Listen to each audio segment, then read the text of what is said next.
It's early afternoon at Evergreen Hill University.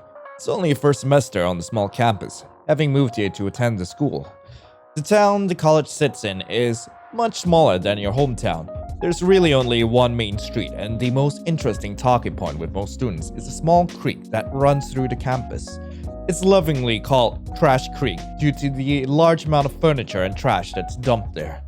Other than scavenging at the creek and the college's sports teams, there's not much to do in this small town. While you were initially excited to get away from the bustle and hustle of the big city, you realized pretty quickly that this small town is, well, pretty boring. It's so boring that you don't even realize you're zoning out until you notice you've been staring at your dorm wall. You were even so bored you almost forgot your own name. Oh, of course! Your name is... My name is Lion. I go by... well, he, him today, so why not? Right, your name's Lion. You were working on homework before you were zoning out. Looking down at your desk, there's a stack of papers that are due next week. Some English, some math, nothing too interesting. Luckily, midterms just ended, so you can take a little bit of a break with your work. You definitely need the rest after how brutal the tests were. Besides, who can blame you for daydreaming? There's no way you can focus on homework on a day like this. In just a few long hours, you'll be going to a concert with your best friend.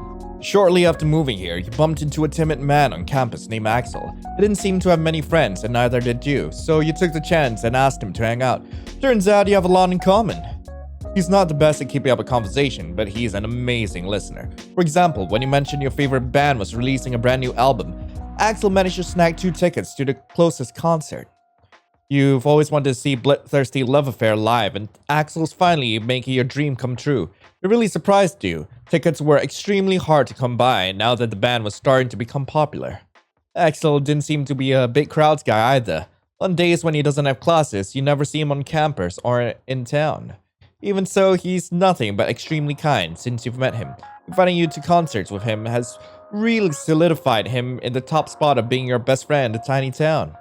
Considering he's so kind-hearted, it's strange that he doesn't seem to have any other friends. Still, with how shy he is, it's probably just hard for him to talk to people. You check your phone to see if Axel has texted you yet. He said he would once he arrived at the dorms to pick you up. While he was attending the college, he didn't live on campus like you did. No text from Axel yet, but it's already nearly time for him to pick you up. You should probably start getting ready. It doesn't take long for you to get dressed. You make sure you wear your favorite t-shirt from BLA, wanting to show off your love for the band. You pack a small bag of things to take with you, your wallet, your ID, some earplugs, a water bottle, and a small knife. You'll have to leave the knife in Axel's car when you get there, but it's still a safe bet to bring it with you. Checking your phone again is about 20 minutes past when Axel said he would get here. Hopefully it's not too late. It's gonna take a while to drive to the next town over. You decide to mess around on your phone, checking out what people are posting about the tour so far online. Apparently, people are really enjoying it. Someone even going as far to get an autograph tattooed and posting about it online. After nearly 10 more minutes of anxious waiting, you finally get a text from Axel. Sorry for the wait. I had some last minute prep for the concert I had to take care of. I'm here in front of the dorms. You immediately jump up and grab your bag, not even texting him back as you nearly sprint out of the room. You can't wait for the concert. This is gonna be so fun. Holy heck, is this Axel? Idling in front of the dorms is a small dingy car that looks like it could fall apart at any minute. Inside is the familiar face of Axel, who meets your gaze as soon as you open the door. You eagerly climb into his car, giving a small wave before buckling yourself in. Hey Axel, you ready for a night you'll never forget? Still can't believe you've never been to a concert before.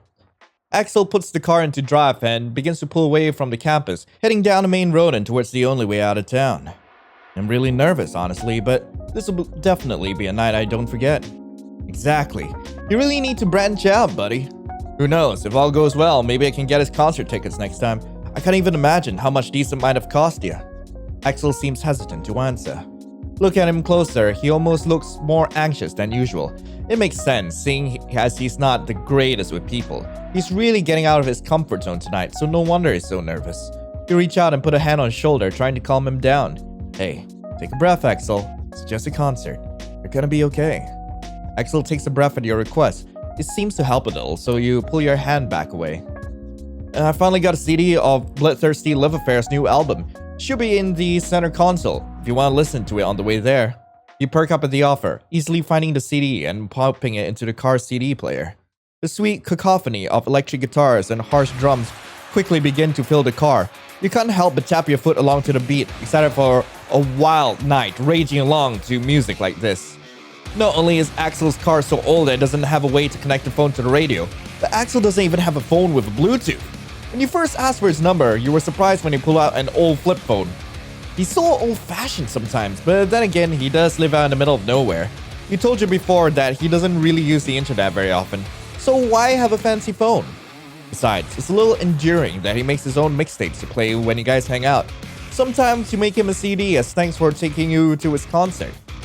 As you two finally pull up to the end of the road out of town, the path splits two ways. Despite not being from this town, you're surprised when Axel takes a hard left. The way to the closest big city from here is to the right.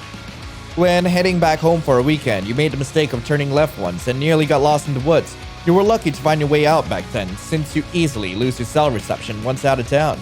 Hey Axel, are we supposed to be going this way? Or are we supposed to be going the other way? Axel doesn't answer right away. Something feels off. There's a shortcut through the woods that can get us there faster. The other way is a clearer path, but it is a lot longer of a drive. The woods are easy to get lost in, but I know the way by heart. You hesitate for a moment before you choose to believe Axel. Of course he would know all the shortcuts around here. He grew up in this town after all. Why would he lie to you? You sit in silence for a while, occasionally singing along to the music or watching the trees pass by through the window. Axel is being deathly silent. You don't want to push him to talk, but your stomach turns a bit, this time with nervous anxiety. I should definitely ask him if everything's okay. Yeah, I'm fine. Just nervous. After about 20 minutes of tense driving, Axel pulls over to the side of the road.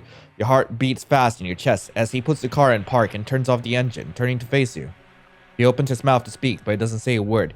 He looks about as nervous as you do. Before he can say anything, he closes his mouth again, looking down at his lap. You decide to speak up first. Axel, please, tell me what's going on. Why'd you pull over? It takes a minute for Axel to meet your gaze. I'm sorry things have to be this way, Lion. Axel moves to reach for something under his seat.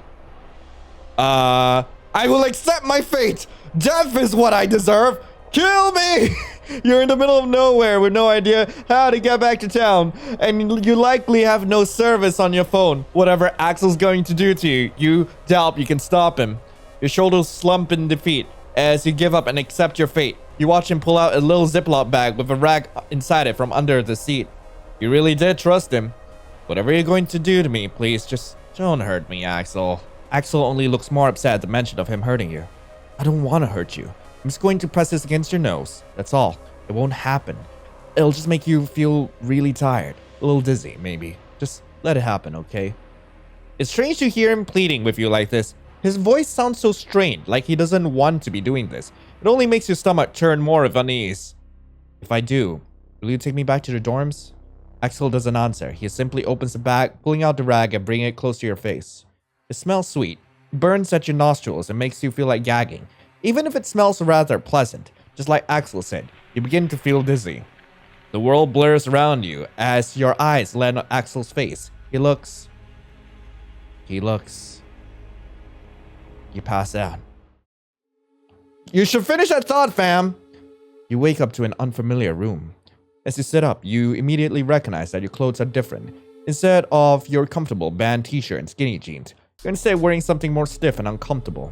Looking down at yourself, you seem to be dressed in a black dress shirt with ruffles down to the front, a black vest and some fitted dark slacks, a long black lace dress complete with long black velvet gloves. I'm going for the dress. I want to look pretty this time. Hell yeah. As you stand, you notice a mirror across the room. Look at yourself in the mirror. You're unnerved at how well these clothes fit you. Something about it is a tad bit morbid. It's almost like you dress for a funeral. Once you finish giving yourself a look in the mirror, you decide to inspect the room you're in. You'd rather not think about the last thing you remember happening. Much better to focus on the present and on getting out of here, wherever here is. The first thing you notice is a small folded piece of paper on the nightstand by the bed you awoke from. Esteemed guests, you are cordially invited to a feast in celebration of your arrival. Please take the time to freshen up before joining us in the dining hall. Indecent appearance will not be tolerated. When you are ready, please proceed down the hall to the left. Attendance is mandatory. No need to knock. We are expecting you. Kind regards, I can't read that. Bram Vesvetine? The handwriting is unfamiliar to you. Looks like this note was written by some Bram Vespertine. You've never heard of this name before. You place the note back down onto the nightstand, looking about the room. Seems there are two doors. One is open that leads to a small, attached restroom. The other door is closed, but probably leads to a hallway, as per the note. On one of the walls is a small window. Looking outside, it's hard to see anything much. It's dark. You don't know how long you've been asleep, but it must have been a while. The only thing you can really make out is the tree line that must have been of the forest and the moon nearly full in the sky. For a minute, you briefly debate smashing the window and making a break for it. That's probably a terrible idea. Your stomach rumbles at the thought of actually attending whatever feast you've been invited to. Slowly, you make your way to the small bathroom. You splash some water on your face, feeling a little more awake once you do. You take a moment to clean yourself up, then return to a standing mirror in the bedroom to make yourself look presentable. For a minute, you just stand there and stare at yourself. Everything still feels incredibly unreal, like you're in some sort of bad dream. No matter how hard you try, you just aren't waking up. With a sigh, you finally creep the door to this room open. Peeking outside, there is a long hallway in front of you. Oh, I can either try to escape or go to the feast. I have a feeling trying to escape will get me to a dead end. Why not? Frick whatever the note said, you're getting out of here! Slowly you tiptoe down the hall, trying to be as quiet as you can. The walls here are old, aged to the point of crackling. At the end of the hall, you turn left and you find two sets of large double doors parallel to each other. Looking through the window beside them, you realize the door to your right will give you a clear shot into the woods. You quietly open one of the large doors that's just large enough for you to slip outside, pulling it shut once you're finally free. The air is cool and crisp, biting at your nose as you breathe. Examining your surroundings, you see no indication of a road here. Listening as you walk towards the tall trees enveloping the cathedral, you hear no cars or people. Only the sounds of the wind through the leaves and soft cicada chirps can be heard. Your hope is to somehow hit a road to follow back to civilization. These woods are dark, despite the nearly full moon above. The trees are so dense it's hard to see where you're going. The deeper into the woods you get, the more the darkness wears down on your mind. You swear some of the knots in the tree trunks look like eyes. The horrid crunch reverberates off of the trees. You're struck with a sudden bone-shattering pain coming from your leg. You look down, your stomach twisting with nausea. The side of your now mangled leg comes into view. Your body betrays you, plummeting straight into the mossy forest floor. Bear trap. They littered the woods with bear traps. It makes sense to you now why nobody had been guarding the halls to prevent you from leaving. Sweat drips from your brow. Suddenly you feel 10 times hotter than you did minutes ago. Anxiety pulls at your chest. Your eyes dart around the forest. Eyes. Eyes. Watching you. The trees are watching you. A man is watching you.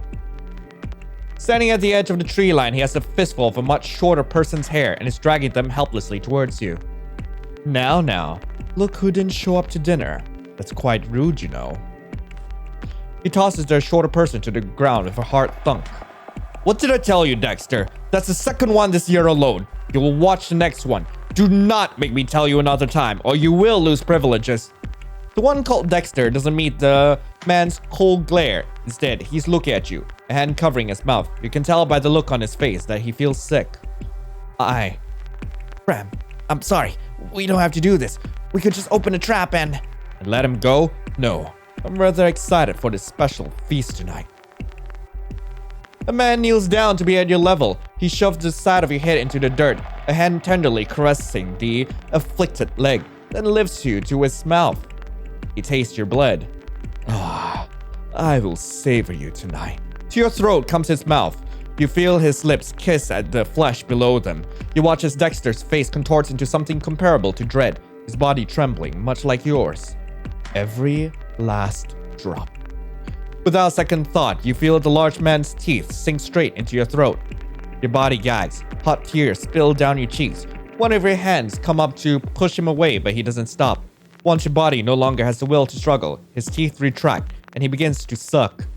It's gentle. You can feel your blood pooling onto the moss below you, while the man above you now cradles you to his chest and drains you. The pain dulls, and soon after, it all goes dark. Oh. Well, I knew it was gonna lead me to a dead end. Okay, I suppose we'll go to the feast. By the way, I went ahead and checked out all of the other interactions with Axel. Apparently, they all still lead here. There's no additional ending. However, if you do want to check out, like, what are the other interactions, hey, you can check out the game yourself. Link to the game is in the description below. Anyway, let's go nom noms. You force your feet to move, your footsteps ringing loudly through the empty hall. Everything around you looks incredibly old. The walls made of crackling stone. With the clothes you're wearing, the note, and the architecture here, you almost feel like you've been transported back in time. The walk down the hall isn't long. As you approach the end of your track, you can hear a smattering of voices from beyond a set of closed double doors. A lot of voices. Listening closer for a minute, they sound excited?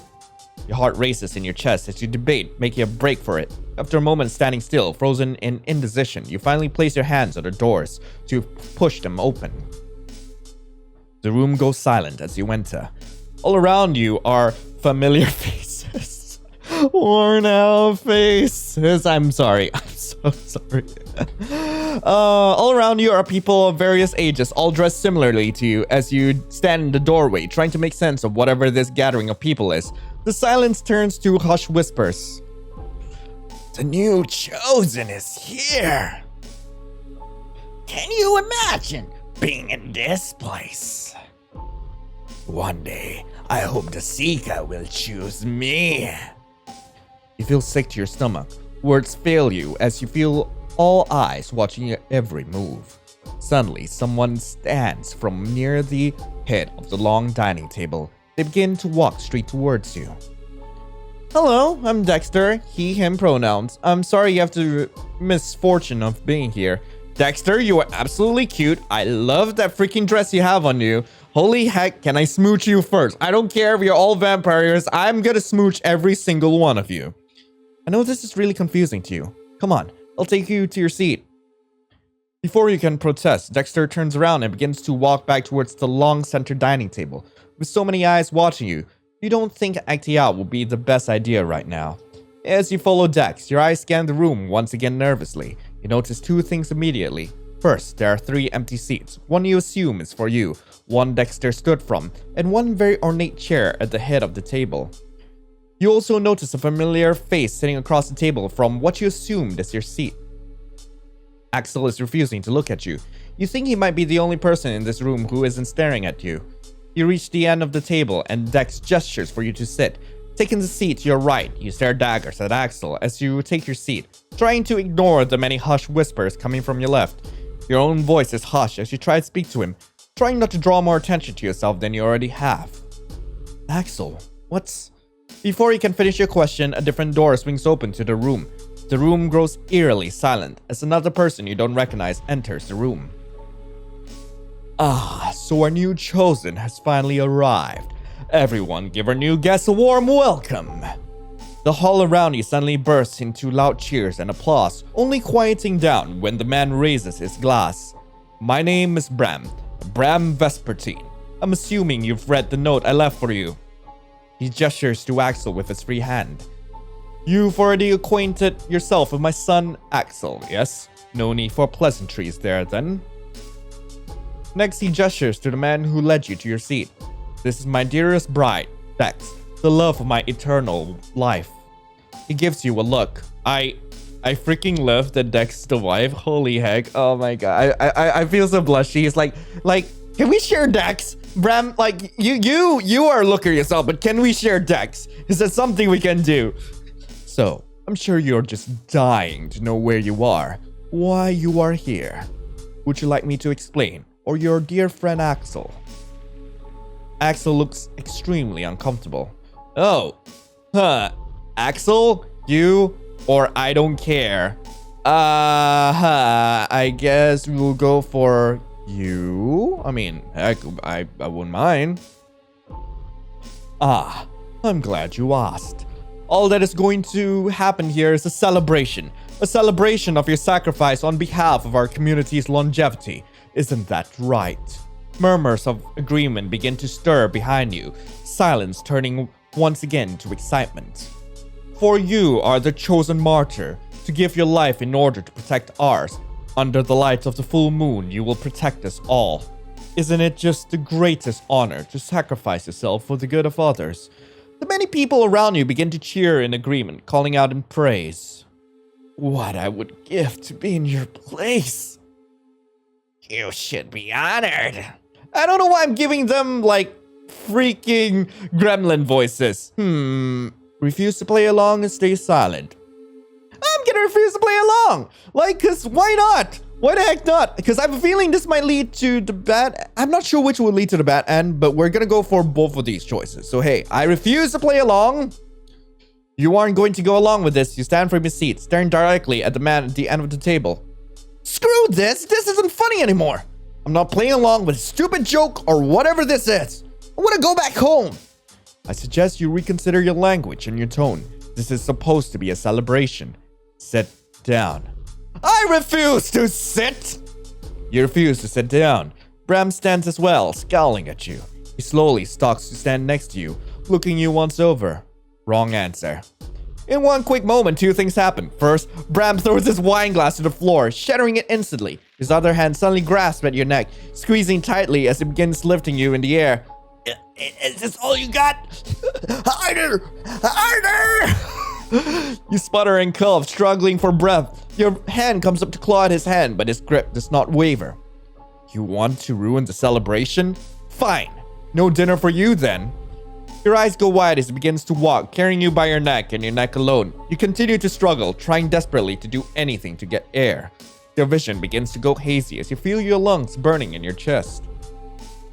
Bram only continues to walk at a horribly slow pace. You're unsure where he is taking you. Your heart races as you imagine all the things he could do to you. They already started talking about killing you. What if he just ends your life now? Panic sets in as your body begins to get tired, black hovering at the edges of your vision. Suddenly, Bram opens the door and throws you inside. Your back slams against the wall, piercing pain shooting up your spine. You immediately cough and gasp for air, breathing frantically as Bram stands in the doorway. Learn to behave. Bram slams the door shut and you hear a click. All you are left to is the sound of your own frantic breaths. It takes you a minute to gather the courage to get up and check the door. Your neck and back ache with pain, and you still feel dizzy from nearly suffocating. The door is locked. You move to sit down on your bed, frantic breaths turning quickly into soft sobs. You're stuck here now. After a while, you decide to lie down. Surprisingly, it doesn't take long for you to fall asleep. Maybe when you wake up, the nightmare will be all over. Knock, knock, knock. You wait to the sound of someone knocking on your door. It takes you a moment to scramble out of bed, checking yourself in the mirror to make sure you're presentable. Just a minute! You don't want to open the door. You procrastinate by adjusting your clothing one more time before finally moving to the door and opening it. Dexter is waiting just outside your room, rocking on his heels. Hey there, Lion. You doing okay, buddy? I know this is an adjustment. I'm here if you need someone to talk to, but no pressure. Oh. Tell me about yourself. Me? I'm from the university too. I didn't really know what I was doing with my time there. I kinda just took classes just to take them. I like industrial and groove metal. I like elephant shrews. My favorite color is slime green. I hate being here. I just want to go home. A loud, deep bell chimes somewhere deeper in the cathedral. Dex deflates slightly at the sound. It's time for the sermon. Come on, I'll lead you to the chapel. As you enter into the cathedral's main chamber, you're struck with awe for the large works of stained glass around you. The room is beautiful, no matter how little you want to be here. Dex leads you down the row of pews where various people have already taken their seats. There's not as many people as there were at the dinner, but still a sizable amount of people. Many have their heads bowed, hands gathered in prayer. You're instructed to sit at one of the pews in the front row. Once you sit, Dex moves to stand up next to the pulpit. Looking around, Axel is nowhere to be seen. After a short moment, Bram enters the room from a different doorway, stalking slowly up to the pulpit to stand beside Dexter. Good morning, my loyal followers. As our chosen has arrived, I will once again be holding service today. Bram locks eyes with you, smirking as he gestures with his hands. For we could all use a reminder on why he must be sacrificed, yes? The reason being, of course, the plague. Did I throw a hissy fit for the wrong reasons? Am I the bad guy? Yes, the plague. Death Destruction, ruin. Oh, wait, never mind. He's a megalomaniac. Yep. We're fine. He's hot, but he's a megalomaniac. So, hey, it was fine being rude to him. You know, I do love myself a good enemies to lovers trope. I have seen it firsthand. Bodies falling all around me, one after another. No salvation, no hope, only illness, grief, and eternal death. I had even contracted this plague. Oh, the suffering it caused. Pain unlike any other. Fatigue, slowly withering away in your own body until the light leaves your eyes. The plague was cruel, merciless. It did not care who you were, what you had done in your life. Should you contract it, you will surely die.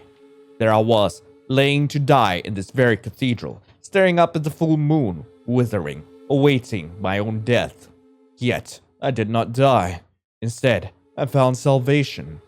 Under the full moon, a figure came to me, and with their blood, I found ascension. This pure gift enabled me to protect each and every one of you, my beloved family. Under my watchful eye, I keep us all safe from the cruelty that lies outside of this forest. Thus, our sacrificial lamb must give his life for ours, to embolden my will and honor the fateful night of my ascension. With his life, all will be well. Okay. Okay, weirdo. Oh, that's the end of that route. Frick. Okay, I do want to get the other ending, but I do want to talk with Dex a bit more, because goddamn, he's such a cutie. Oh my god, where is he? Oh my, I want him. I want Dex. Can I have Dex? I really want Dex. How many days do I have left? Not including today. You got 5 days left. Oh. Oh, so there's like 5 more days, like, of the full game then. Okay. Tell me about Axel. Axel tries his best. Bram puts a lot of pressure on him. This whole cult does. He doesn't get to have friends because they all end up here, no matter how much he likes them. And yeah, there goes the bell again. Tell me about Bram. Bram isn't a nice guy, obviously. You should seriously try to avoid him if you can. Everyone here is brainwashed into loving him. They'll do anything if it makes him happy. He says that he's Axel's dad, but there's something off about that because he's ancient. Surely he can't, you know. Oh. Okay, we might as well just go along with things, but before we do that, I do want to show you guys one interaction, which is like, what happens if we tell Bram that we don't care who gives us like all this exposition. So yeah, you're screwed. Dexter, my love, be quiet. Be quiet. How about you go screw yourself, my love? Now, Dex, you're spoiling our dinner. Nobody asked for you to speak up on the matter, darling. Don't start with me. Listen, Axel screwed you, and my husband is going to screw... Promise? He's going to use your body as his personal juice box. Promise? I'm sorry, what? Bram is a vampire. He forced Axel to bring you to this place so he can feed on you because he's a butthole. You're going to die here and everyone around us thinks that's all hunky-dory. Isn't that right, love? That's enough, Dexter! My bride here is simply confused. Had a little too much wine waiting for your arrival, perhaps. Dex looks defeated. He slowly sits back down in his seat, staring at an untouched wine glass in front of him. He honestly looks so good in that dress. What truly is going on here is a celebration of your sacrifice on behalf of our community's longevity. Isn't that right? Murmurs of agreement begin to stir behind you, silence turning once again excitement. La la la, let's skip right ahead. Wait, I did not realize that there was like a third option if you chose if you choose like that you don't care about who gives you exposition. Is this some kind of weird vampire LARP? What is a LARP? I wish. I freaking love Dex. Oh my god. I'm gonna stay silent. Now then, that's enough drama for tonight. Come now, we should be celebrating. Bram snaps his fingers and within an instant, various people begin bringing in large plates of food. There are all sorts of roast meat, plenty of vegetables, and what looks like some sort of soft cheese with crackers. It actually looks and smells fairly delicious. As the food is placed in the center of the table, Bram raises his glass high. To our new chosen. Cheers ring out throughout the dining hall. Bram sits in his extravagant seat at the head of the table, watching over as various people begin to help themselves to the feast. After everything that's just happened, you don't particularly feel hungry anymore. Still, it's best to keep up your strength while you can. You serve yourself a very small portion of food and force yourself to eat. The meat is surprisingly tender and flavorful, everything tasting extremely fresh and delicious. Looking around you, it seems like Axel is pushing a small serving of vegetable around the plate. He still isn't meeting your gaze and, like you, doesn't seem to be very hungry either. Dex is staring down into a full wine glass, swirling it slowly in his hand. Bram is sitting smugly at the head of the table, watching as the people further down the table eat this plentiful meal in front of you. It seems like you could talk to one of them if you'd like. Oh! There's more. Alright, I'm gonna talk to Axel. Despite everything that's happened, the only person you really know here is Axel. You lean a bit closer, speaking at a low volume while still loud enough for him to hear. Axel? Axel perks up, looking to you for a quick second before looking away once more. He seems just as nervous as he was in the car. Looks like I got his attention, though. How long am I gonna be here? Axel fidgets with his fork, pushing around the untouched food on his plate as he hesitates to answer. I think the full moon is in 6 days.